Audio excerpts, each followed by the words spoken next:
Bueno, buenas tardes gente, ¿cómo andan? ¿Todo bien? Les vengo a comentar un poquito sobre este final muy puntual de alfil y peón torre que corona en distinto color de su alfil. Me refiero, el alfil es de casillas blancas, el peón corona en casilla negra.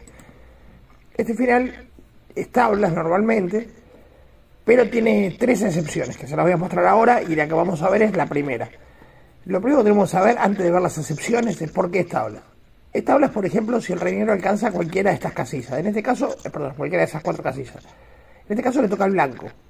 Si juega alfil C2, por ejemplo, el negro alcanza la casilla crítica y va a lograr lo que se conoce en ajedrez como tablas por ahogado. Esta es la posición puntual. Esta es la posición puntual. ¿Ven? Y cualquier avance, tanto H7 como alfil B3, permitirían que el negro esté ahogado. ¿Qué es el ahogado? Para los que no lo saben, el ahogado es cuando el rey, en este caso el rey negro, por ejemplo, no está amenazado, pero tampoco se puede mover. Por ejemplo, así. ¿Ven que no está amenazado? Pero tampoco se puede mover. Entonces eso es tablas por ahogado. Si tuviese una pieza extra cualquiera, esa pieza se puede mover, la partida sigue. Si un peón negro, por ejemplo, se puede mover, no hay ningún problema. El tema es que si está el rey, por ejemplo, en este caso solo, o hay un peón acá negro y otro peón blanco ahí trabándolo, tampoco habría movimiento, también sería tabla. No hay movimiento legal posible, pero el rey no está amenazado. Eso es tablas por ahogado. Bien, entonces lo mismo ocurriría acá si las blancas jugaban después de rey G5, esta posición, así, por ejemplo, rey G7, rey H5, y si el rey va al rincón, el rey blanco no se puede acercar, porque otra vez estamos en la misma situación. ¿El rey negro está amenazado? No. Bien. ¿Y puede moverse legalmente? ¿Puede comer este? No. ¿Puede ir acá? No. ¿Puede ir acá? Tampoco. Bien. Eso es tablas por ahogado para los que no lo sabían. Vuelvo al principio del problema. Entonces, si el rey defensor alcanza cualquiera de estas cuatro casillas, el final es tablas inmediatamente. En este caso hay que impedir el acceso sobre todo a esta casilla y alfil H7 es la única posibilidad para lograrlo. Ahí se conforma un muro, ahí, donde habría una filtración en la casilla G5, que es esta. Esa casilla sería la filtración. Entonces las negras se acercan y acá todo dependería del rey blanco. Si el rey blanco alcanza a defender, a cubrir esa casilla, al final se gana. En este caso se gana porque llega, pero hay otros casos que por ahí el rey está un poco más lejos que ya el final sería tablas automáticamente. En este caso se gana con rey F4 o rey G4 o rey H4, era lo mismo, y al rey retrocede, no hay ninguna opción mejor, el rey blanco se adelanta y se sigue adelantando hasta que desaloja definitivamente el rey negro y bueno, una vez que el rey consigue esta ubicación, el rey negro no se va a poder acercar más al peón blanco, retira el alfil y el peón avanza, ¿no? Y se ganaría. Ven, por ejemplo, acá el caso número 2. Acá ya el final es tablas. En esta posición ya es de tablas. Ven, acá, puntualmente acá nacemos. Acá empieza el final. Rey F6, amenaza rey G5, y el rey blanco no llega. Entonces hay que retirar el alfil. Si lo retiro acá, simplemente amenazo al peón y me meto en el cuadradito mágico. Acuérdense que el cuadradito mágico son estas cuatro casillas que con esas alcanzo el empate. Bien, vuelvo al principio. Entonces el alfil se puede retirar después de rey F6 por esta otra diagonal. Entonces el negro no puede ir hacia adelante porque el peón se escaparía, iría dama. Entonces rey F7 volviendo a amenazar entrar. Entonces si el alfil vuelve a H7 donde estaba recién, el rey vuelve a F6. Y si alfil C4 jaque, el rey no entra en el cuadrado, pero va encima del peón y el peón está perdido. Así que esta es la primera posición que tenemos que conocer. Vuelvo al alfil número 1. Esta posición, dijimos, esta posición es ganadora si el rey blanco alcanza a controlar esa casilla, antes que el rey negro llegue ahí. Si el rey blanco alcanza eso, el final se gana. Si no, el final es tabla. Bien, vamos con la posición número 2, ganadora número 2, que es esta, que está en el tablero. Juegue quien juegue, gana el blanco. Acá hay que aprender un poquito, los que no lo saben, la regla del cuadrado. La regla del cuadrado de un peón es para saber si el rey defensor lo puede alcanzar. Tiene que estar dentro de un cuadrado determinado que se traza de la siguiente manera. Por ejemplo, para este peón trazo una diagonal hasta el fondo del tablero, ¿sí? y trazo ahí el cuadradito. Ese sería el cuadrado. ¿Ese cuadrado para qué me sirve? Si el rey negro está dentro de ese cuadrado, lo alcanzaría el peón. Pero si tiene que salir o no alcanzó ese cuadrado, el peón coronaría.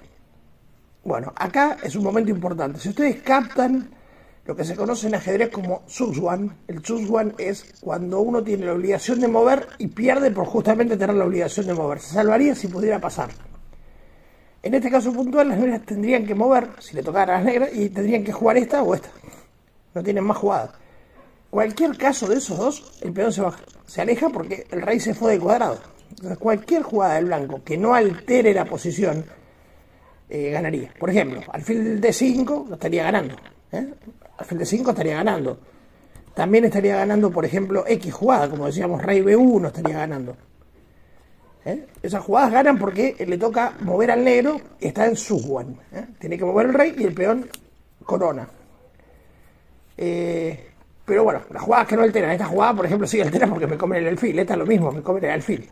Esas dos jugadas no ganan y esta tampoco porque permitiría al rey negro entrar al cuadrado mágico que hablamos antes. Pero en principio, si ustedes lo entendieron bien, si le tocara mover al negro pierde. Entonces hay que hacer una jugada que no modifique para nada, esta, la que a ustedes les guste, que no altere la posición, y eso es suficiente para ganar.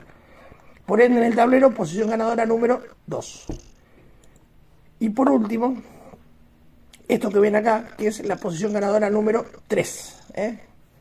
Si le toca mover al negro, otra vez el tema del Zugzwang, el cuadrado del peón es el mismo, exactamente, lo que estábamos hablando. El rey está en el cuadrado, pero si le tocara mover, no estaría más en el cuadrado, porque ¿dónde tienen que jugar? O acá, o bueno, o alejarse cualquiera de estas casillas, lo que se aleja del cuadrado.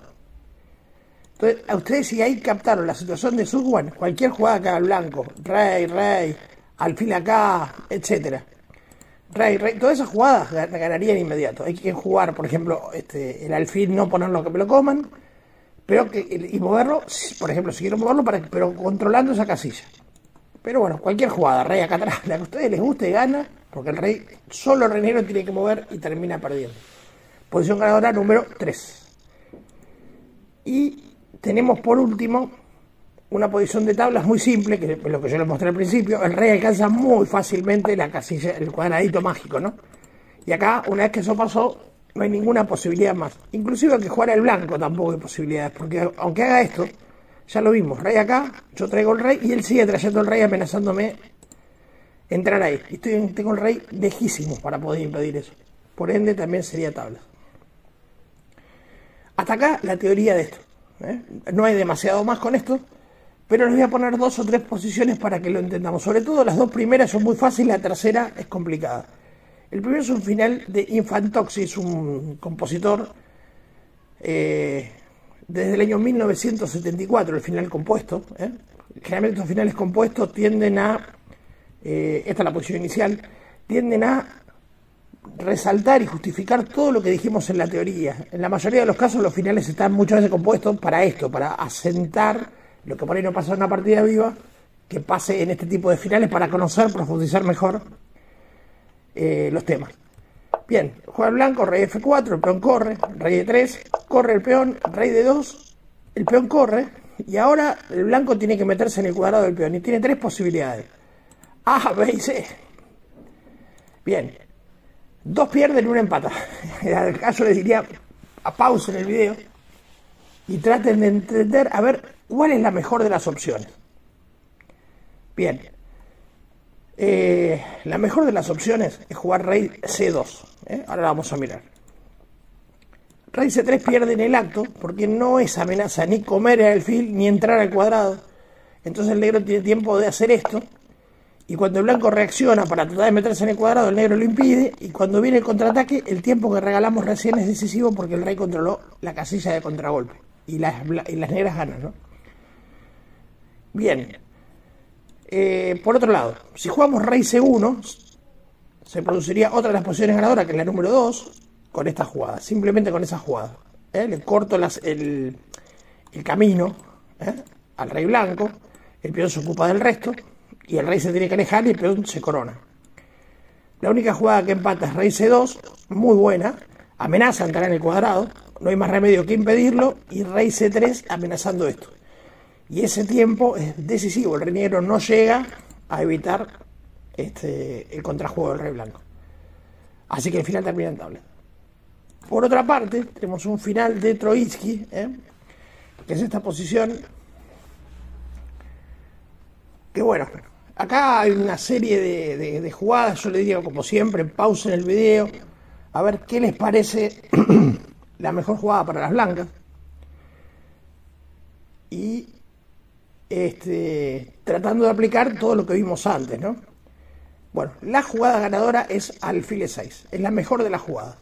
Las demás no alcanza ninguna para ganar. H6, por ejemplo, que parece relativamente natural, el tema es que viene esto y de ahí doble amenaza, tanto ir a G6 como ir a G8, G6 y G8. G8 entra en el cuadrado y G6 me come el peón.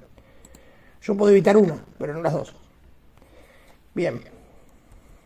Por otro lado, puede ser también alfil F5, pero el negro que juega rey F7 y tiene a disposición dos de las casillas del cuadrado mágico. No tengo forma de ganar. La única jugada que gana, bueno, hay varias, no creo que sea la única, pero una de las jugadas que gana es alfil E6. No, perdón, esta es la única jugada que gana, sí. Más jugadas hay varias, pero esta es la única que gana. Bien, el negro en este momento no puede alejar el rey, pues ustedes ya aprendieron lo que yo les comentaba de una regla del cuadrado, se dan cuenta que el cuadrado del peón es esto. Y si el rey se aleja, el peón camina y corona. Entonces nos queda una única opción, porque la segunda opción, que sería rey F8, aparece H6, que es la posición ganadora número 2. La vimos hace un ratito. Bien, entonces, por ejemplo, rey E7 es la única opción. Y ahora, H6, amenazo H7, el rey está fuera del cuadrado, así que tiene que entrar al cuadrado del peón urgente. Tiene esta y esta para entrar al cuadrado, pero si va a F8 ya lo vimos, simplemente está en su jugando un movimiento de alfil, un movimiento de alfil, se salió de flecha por otro lado, no alterando la posición, es posición ganadora. Entonces, no queda más que rey F6 y este es el momento clave. Pausen el video, por favor, díganme qué jugarían de blancas. Bien, la jugada ganadora, única jugada que gana, es alfil F5, evitando que el rey se acerque al peón. Entonces el rey negro retrocede buscando entrar al cuadradito mágico, se lo evitamos y el rey blanco llega justo a tiempo como un héroe para evitar el contraataque por atrás. Por más que el rey retroceda, ya la cosa terminó, ¿no? Muy simple, hasta que lo desalojo definitivamente, y con rey G7 el peón se va. Y por último, les muestro un poquito el final de Flink, Flink, 1923. Esta es la posición inicial, es esta. No es fácil este final. Una sola jugada que ganan, pero voy a tener que ir a hacer la solución primero, mostrar la solución y después volver para atrás para comentarle un par de cositas que son interesantes. En principio la única jugada que gana es alfil D7. La idea es jugar H4, como está indicado en el tablero, y ver que el rey no está lejos de ese cuadrado, así que tiene que aproximarse lo antes posible. Bueno, rey E3, por ejemplo, esta es mejor todavía que rey F3 porque uno corre el riesgo de que me jueguen un rey, por ejemplo, a D4. Les muestro. Si juega rey F3, el blanco juega rey D4 y cuando yo voy a H4 para intentar entrar hacia el camino del peón, él me juega H4 y estoy completamente a su one. Las casillas para poder acercarme hacia el objetivo que es la banda o hacia el peón están tomadas y me tengo que alejar. No tengo más remedio que ir acá o acá y terminé perdiendo, el peón se va. Entonces, rey E3, la lógica de esta jugada es que me acerco igual, pero no permito que el rey blanco intervenga. H4, rey E4, siguiendo un poco esa lógica, ¿no? De evitar lo que hablábamos recién, no rey F4 por rey D4 y me puedo acercar, con todas las casillas tomadas. Entonces por eso rey E4, H5, rey E5, entrando justo en el cuadrado, H6, no hay más remedio que rey F6 y recién ahora vemos por qué la única jugada que ganaba era alfil D7, que es justamente porque ahora viene el alfil E8 y la posición ganadora número 3. Gente, eso termina dando la victoria. El rey se tiene que alejar y el peón corona. Bien, antes de seguir, bueno, esto está claro, les comento que alfil F5 no gana por rey F7 y contra alfil H7 ya lo vimos. Contra alfil H7 el rey F6 intentando rey G5 y el rey blanco está lejos para impedir eso. Y por otro lado, alfil E6 tampoco gana por rey G6, ¿no? No como el alfil, voy a comprobar el peón. Vuelvo a la posición inicial un segundo. Otras jugadas como alfil F1, me defiendo con rey E3. Y bueno, acá por más H4 que yo haga y todo lo que haga, acá tengo que pedir que se me acerquen al peón. El rey negro, ¿ven? El movimiento que hago, en este caso acá ya es caprichoso, pero yo prefiero siempre como técnica, si no hay algún motivo puntual, tratar de evitar pisar casillas de color del alfil rival. Si hay algún motivo puntual, como recién, que el rey no se acerque, etcétera, bueno, no hay más remedio. Pero si no, es como criterio tratar de no caminar por casillas de color del alfil rival, porque siempre hay algún jaque me gana un tiempo, etcétera. Bien, entonces, bueno, rey E5 y el peón enseguida estoy llegando a la línea, al cuadrado mágico, y estaría empatando. Después, otras posibilidades, por ejemplo, en lugar de alfil F1, que es la última que vimos, por ejemplo, alfil G4 más cortito. Entonces, rey E3, H4, rey F4, y ese es un tiempo de oro, porque tengo amenazado el alfil, y cuando lo muevo, otra vez lo mismo, y no hay ninguna posibilidad, ¿ven? Ya amenaza entrar al cuadrado, y si hago esto, me comí el peón. Y por último, les comento alfil C8, por ejemplo, la jugada 1, alfil C8. ¿Cuál sería la jugada del negro acá? Ya lo dijimos muchas veces, rey E3, H4, y acá, cuidado. Ven que acá lo técnico sería rey F4, de acuerdo a lo que les dije. Pero hay un motivo que es justamente, si yo juego rey F4, me juegan rey D4 y termino perdiendo. Hay un motivo por el cual tengo que ir a la casilla del mismo color del alfil del otro, para evitar que el rey se acerque. Y estoy buscando el camino hacia el rincón, ¿no? H5, rey, y H6, rey. Amenazando irme encima del peón. Y esto ya lo vimos, si el alfil estaba acá recién, con esta jugada ganaba, pero en C8 no está haciendo eso. Y esto también lo vimos, porque el rey amenaza entrar en el cuadrado y cuando lo quiero evitar, vuelve para contraatacarme el peón. Y el rey blanco necesitaría en este momento llegar acá, acá o acá o acá para evitar justamente rey G5 la próxima, y no lo puede hacer. Por ende, el final es tabla. Bueno, esto es básicamente, en 10-15 minutos resolvimos un final básico, elemental, que ustedes tienen que conocer. Los espero la próxima, un placer.